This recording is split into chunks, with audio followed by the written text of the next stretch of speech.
At no point in modern history has a nation looked so wealthy from the outside, yet felt so financially exhausted on the inside. America is the richest country on earth by almost every measurable standard, largest economy, deepest capital markets, most billionaires, most global brands. And yet, millions of Americans wake up every morning with a quiet, persistent fear. Why does it feel like I'm falling behind? This feeling is not imaginary. It is not psychological weakness. It is not a lack of ambition. It is something far deeper, something structural, a slow erosion of financial security that has unfolded over decades, reshaping American life so gradually that many didn't notice until survival itself became the full-time job.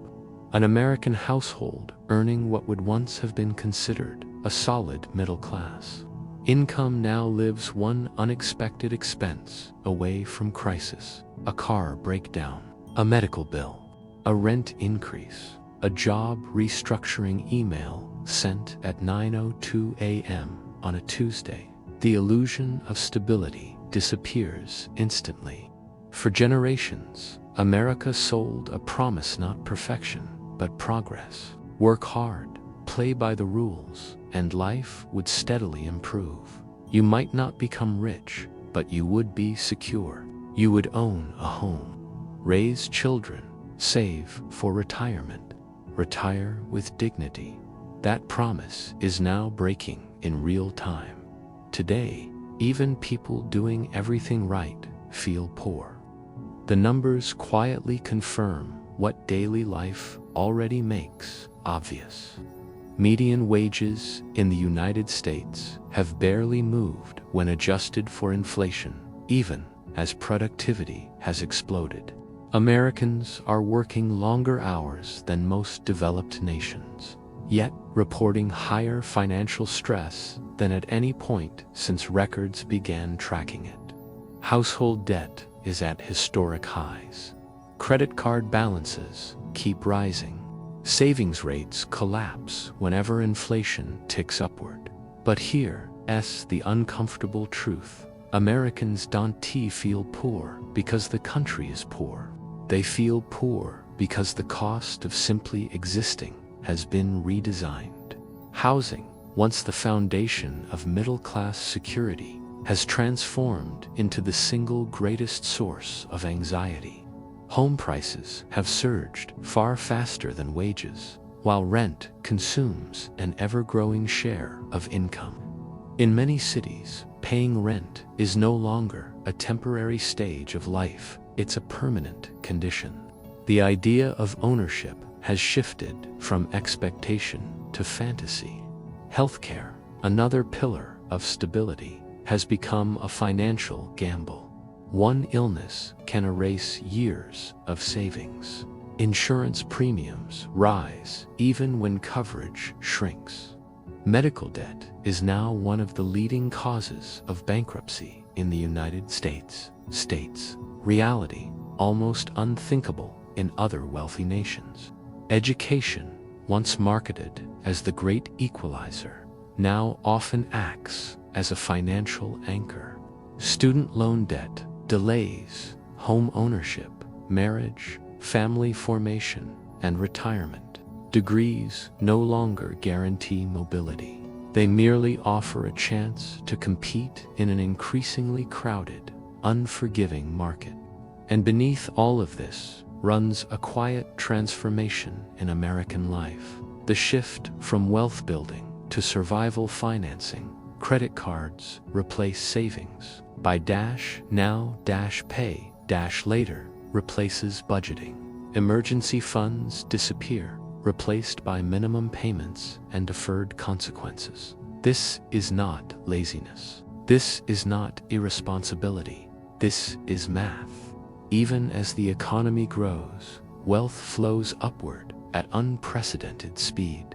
The top fraction of households accumulate assets that generate income without labor, while the majority depend entirely on wages that struggle to keep pace with inflation. Asset inflation benefits those who already own. Everyone else watches prices rise faster than their paychecks. What makes this especially painful is that Americans are constantly told the opposite story. Everywhere, the signals of wealth are unavoidable. Luxury cars flood highways. New smartphones launch every year. Social media showcases curated lives of travel, upgrades, success. The result is a uniquely modern pressure-relative deprivation. Even if life is technically better than before, it feels worse when the gap keeps widening. This comparison culture magnifies economic stress into emotional exhaustion. Americans don't just worry about bills. They worry about falling behind an invisible standard that keeps moving. Prosperity becomes performative, and financial insecurity becomes shameful even when it's widespread. The American economy has grown complex, financialized, and abstract, but daily life remains brutally concrete. Rent is due on the 1st. Groceries cost what they cost. Gas prices don't negotiate. Childcare doesn't pause. And paychecks arrive with less margin than ever before. In earlier generations, one income could support a household. Today, 2 incomes often aren't enough. The result is chronic fatigue, financial and emotional. People aren't just working jobs anymore. They're managing risk constantly, quietly, alone. This pressure changes how people live. They delay having children. They avoid medical care. They stay in jobs they hate. They move less. They save less. They hope more and trusts less. American life begins to feel smaller, narrower, more fragile. And yet, from a distance, everything looks fine. GDP rises. Stock markets recover. Corporate profits soar. Headlines announce growth, while households quietly ration hope. The disconnect grows wider every year, leaving millions asking the same question in different words. If the country is doing so well, why am I struggling just to stay afloat? That question is the heart of this story, because the feeling of poverty in America today is not just about income, it's about insecurity, about unpredictability, about knowing that one wrong moment could unravel everything you've built. In the next part, we'll go deeper into how wages, prices, and productivity drifted apart, and how American labor became more valuable to the economy, but less valuable to the people doing it. To understand why Americans feel poor, you have to look at a quiet divergence that began decades ago and has since reshaped everyday life. The separation of wages from productivity. For much of the 20th century, these two moved together. When workers produced more, they earned more. As factories became efficient and businesses expanded, paychecks grew alongside profits. This was the economic engine behind the American middle class. That link is now broken. Since the late 1970s, worker productivity in the United States has continued to rise steadily, driven by technology, automation, globalization, and efficiency gains. But real wages, what workers actually take home after adjusting for inflation, have largely stagnated. The economy became better at generating value, but worse at distributing it. This shift didn't happen overnight. It arrived quietly, disguised as modernization. Manufacturing jobs moved overseas. Unions weakened. Labor protections eroded. Corporate structures changed. Executive compensation soared, while frontline pay flattened. What used to be shared growth became concentrated growth. The result is a labor market where effort no longer guarantees progress. Americans today are among the most productive workers in the world. They work longer hours than workers in most developed countries, take fewer vacations, and return to work sooner after illness or childbirth. Yet the financial reward for that effort feels thinner than ever. The reason is not that Americans are earning nothing. It's that earning is no longer enough. The cost side of the equation has quietly exploded. Housing alone tells most of the story. Over the past several decades, home prices have risen far faster than median incomes. In many metro areas, the ratio of home prices to annual wages has doubled or tripled. Rent has followed the same trajectory. What used to be a manageable portion of income now consumes 30, 40, sometimes 50% of monthly pay. This changes everything. When housing absorbs so much income, there is little left for savings, investment, or emergencies. Financial life becomes reactive instead of strategic. Healthcare follows close behind. The United States spends more on healthcare per capita than any other country, yet outcomes are often worse. Employer-sponsored insurance, once a stabilizing benefit, now comes with rising premiums, deductibles, and out-of-pocket costs. People are insured, but still financially vulnerable. Medical bills don't just cause stress, they alter life decisions. Education compounds the pressure. College costs have risen dramatically over the past few decades, far outpacing inflation. Student loans, once a manageable stepping stone, now shape entire lifetimes. Many graduates enter the workforce already behind, paying for past opportunity while trying to afford present survival. And then there is childcare. For working families, childcare expenses rival or exceed housing costs in some regions. This forces impossible choices. One parent leaves the workforce, incomes shrink, careers stall, and long-term financial security erodes further. Each of these costs alone would be challenging. Together, they create a sense of constant squeeze. No matter how hard someone works, expenses seem to rise faster than income. This pressure explains a critical shift in American behavior, the rise of debt as a survival tool. Credit cards were once marketed as convenience. Now they function as income supplements. When wages don't cover essentials, debt fills the gap.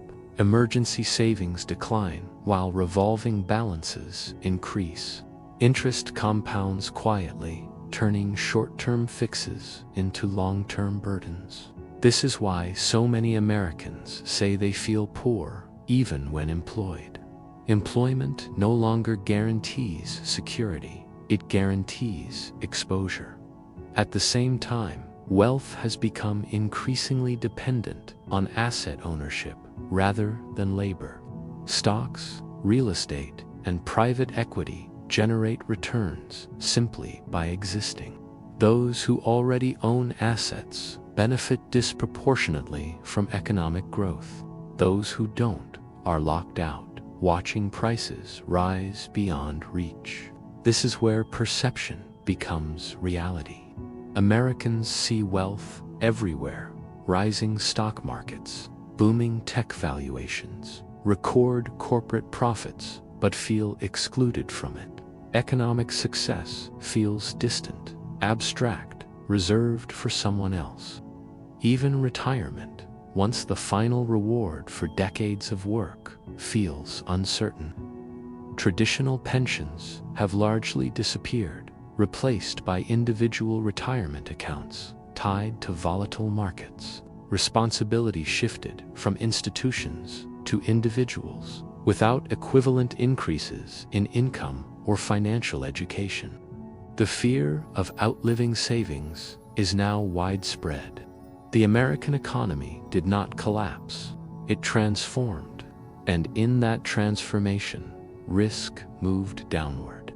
Workers now absorbed the instability once carried by employers and governments. Layoffs arrive suddenly. Benefits are temporary. Gig work replaces security. Flexibility replaces predictability. On paper, this looks efficient. In real life, it feels exhausting. This constant exposure to risk reshapes American life at a psychological level. People don't just worry about money. They internalize uncertainty.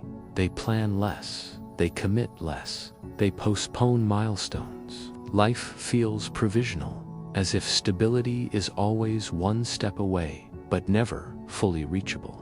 And while this is happening, Americans are told the economy is strong. This contradiction fuels frustration and distrust. People sense that the system works, but not for them. That effort is real, but reward is uneven. That something fundamental has changed, even if they can't always name it. Wealth inequality is not just a statistic. It is an atmosphere. It shapes how Americans interpret their own lives, even when their personal circumstances haven't dramatically changed.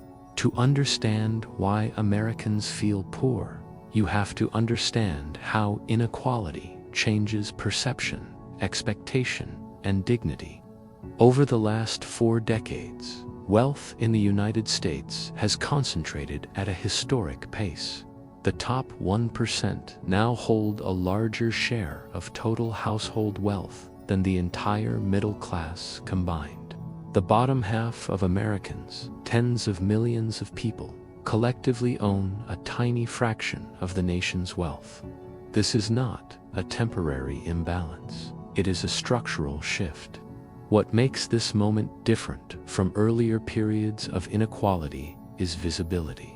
Wealth is no longer hidden behind gated communities and private clubs. It is displayed constantly. Social media, financial news, celebrity culture, and even political discourse expose Americans to extreme wealth every single day. Private jets, luxury homes, 7-figure salaries, and passive income streams are no longer distant concepts. They are part of the daily visual diet. This constant exposure rewires how people judge their own success. In earlier generations, people compared themselves to neighbors, coworkers, or relatives. Today, comparison is global and relentless. A household earning a stable income, owning a modest home, and paying its bills on time might objectively be doing fine. But when compared to what is constantly displayed as normal success, that same household feels behind. This is where emotional poverty emerges. Feeling poor is not only about lacking money, it's about lacking margin, dignity, and future confidence. It's about knowing that one mistake, one illness, one job loss could undo years of effort. It's about watching others accumulate wealth effortlessly while your own life feels fragile despite hard work. Wealth inequality magnifies insecurity because it changes the rules of the game. In a highly unequal society, money doesn't just buy comfort, it buys insulation from risk. The wealthy absorb shocks easily. Market downturns, inflation, healthcare costs, even unemployment barely disrupt their lives. For everyone else, these events are destabilizing. This creates 2 economic realities operating at once. For asset holders, inflation can feel manageable or even beneficial. Rising prices often coincide with rising asset values. For wage earners, inflation erodes purchasing power immediately. Groceries, utilities, insurance, and rent rise faster than paychecks. The same economy produces opposite experiences. depending on where you sit. That contrast deepens resentment and confusion. When economic headlines celebrate growth, while daily life feels harder, trust erodes. People begin to feel gaslit by the system. This gap is especially visible in the American concept of the middle class. The middle class was once defined not just by income, but by stability. A predictable path existed: education, steady job, homeownership, savings, retirement. Today, many people who technically qualify as middle class live paycheck to paycheck. Their status exists more in name than in lived experience. Homeownership, once the primary wealth-building tool for ordinary Americans, has become increasingly inaccessible. Younger generations face higher prices, higher interest rates, and tighter credit standards, often simultaneously. Those who already own homes benefit from rising values. Those who don't face a moving target that drifts further away each year. This creates a generational divide layered on top of income inequality. Older homeowners accumulate equity simply by holding assets. Younger renters spend a growing share of income without building ownership. The feeling of falling behind becomes intergenerational, not just personal. At the same time, the labor market increasingly rewards specialization and capital over general effort. High-paying jobs cluster in certain industries, cities, and networks. For those outside these circles, upward mobility slows dramatically. Hard work still matters, but its payoff depends heavily on starting position. This is why many Americans say the system feels rigged. Not because effort doesn't exist, but because outcomes feel predetermined by factors outside individual control: family wealth, geography, timing, access to capital. Even those who are doing relatively well feel this pressure. Professionals with decent salaries still worry about healthcare costs, housing prices, and retirement savings. Their lives look successful on paper, but feel precarious underneath. The fear is not poverty in the traditional sense, but downward mobility. Downward mobility anxiety is one of the most powerful emotional forces in modern America. People are less afraid of being poor than of falling. Falling means loss of status, loss of security, loss of dignity. And in a highly unequal society, falling happens faster and hurts more. This anxiety reshapes behavior. People delay having children. They work longer hours. They take on side hustles. They avoid risks that might otherwise improve long-term outcomes. Life becomes defensive rather than aspirational. The irony is that this defensive posture often reinforces inequality. When people can't afford to take risks, they can't access opportunities that lead to wealth. Entrepreneurship, investment, relocation, further educational require margin. Margin is what inequality removes. Meanwhile, public narratives often blame individuals for systemic outcomes. If you feel poor, you're told to budget better, hustle harder, optimize yourself. Structural forces disappear from the conversation. This moral framing adds shame to financial stress, making people feel personally inadequate for outcomes largely shaped by policy and power. This is where the emotional weight becomes heaviest. Americans are not just stressed about money, they feel judged by it. They feel measured by standards that no longer align with reality. To understand why Americans feel poor, you have to look beyond economics and into culture, because money in America is not just a tool, it is an identity marker. It signals worth, discipline, intelligence, and success. And when money becomes moralized, financial stress becomes emotional pain. American culture has always linked prosperity to virtue. The idea is old: work hard, stay disciplined, make the right choices, and you will succeed. This belief once matched economic reality closely enough to feel true. Today, the gap between effort and outcome has widened, but the belief remains. That gap is where shame grows. When people struggle financially, they don't just feel unlucky, they feel like they failed. Modern media intensifies this feeling. Television once portrayed wealth as exceptional. Now it portrays it as normal. Streaming shows, social platforms, financial influencers, and even news coverage normalize lifestyles that are statistically rare. Luxury homes, constant travel, passive income, and early retirement are framed as achievable norms rather than outliers. The result is a distorted baseline.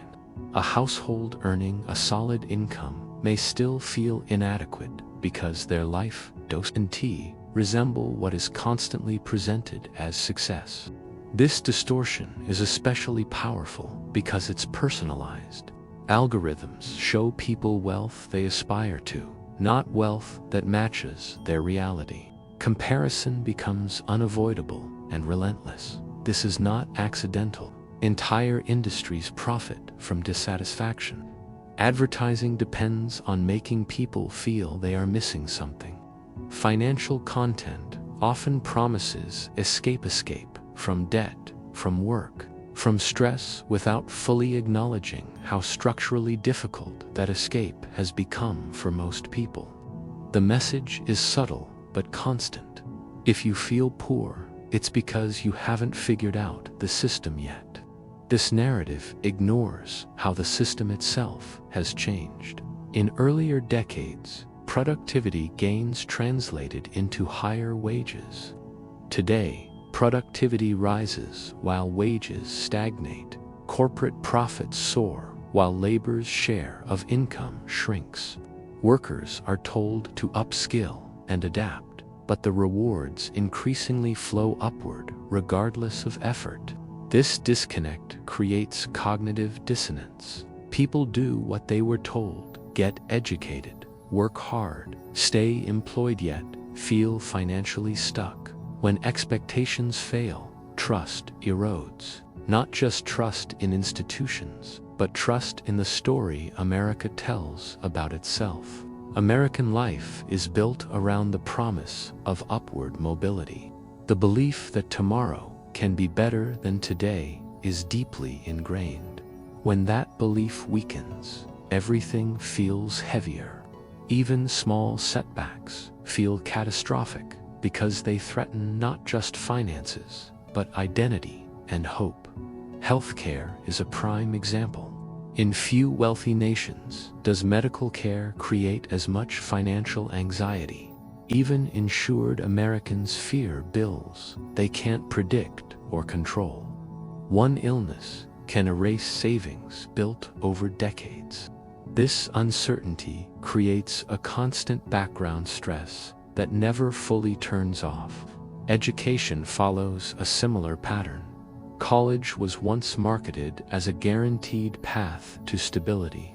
Today, student debt burdens millions well into middle age. Degrees no longer guarantee income, but the debt remains guaranteed. The emotional toll is not just financial, it's existential. People feel tricked by a promise that no longer holds. Retirement, once a clear milestone, now feels abstract and distant. Pensions disappeared. Social Security faces uncertainty. Retirement accounts fluctuate with markets. Many Americans expect to work longer, not because they want to, but because they must. The future feels less like a reward and more like a risk. This constant exposure to risk reshapes daily life. Americans plan less and worry more. They save aggressively, but still feel behind. They earn more than previous generations but feel poorer, not because their lives are objectively worse, but because the margin for error has vanished. Margin is the key concept here.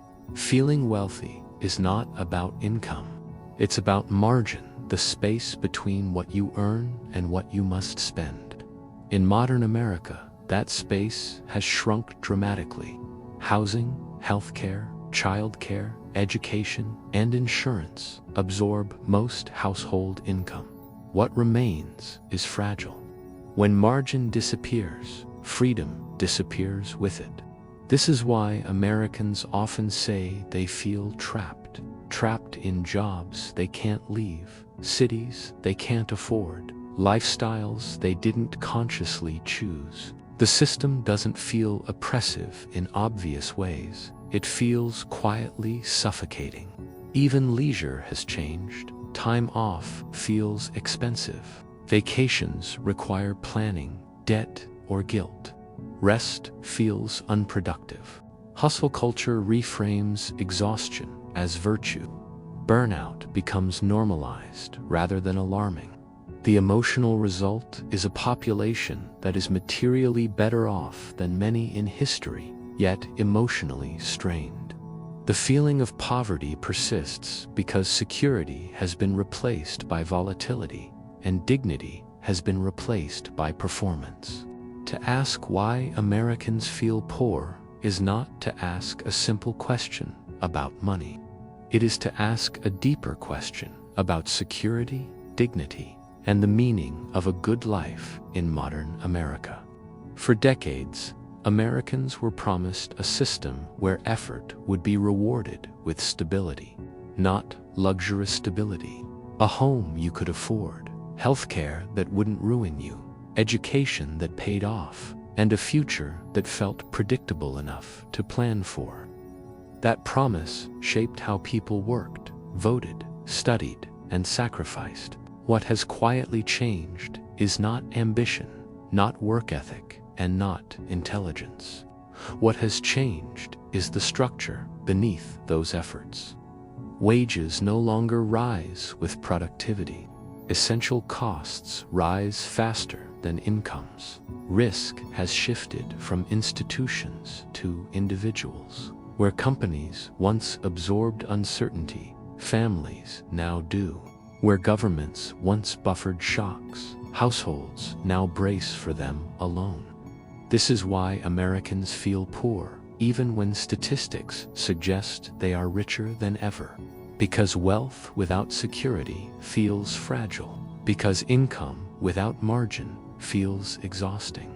Because effort without progress feels humiliating. American life has become a constant negotiation with anxiety, a calculation of trade-offs, a quiet fear that one mistake, one illness, one layoff could undo everything.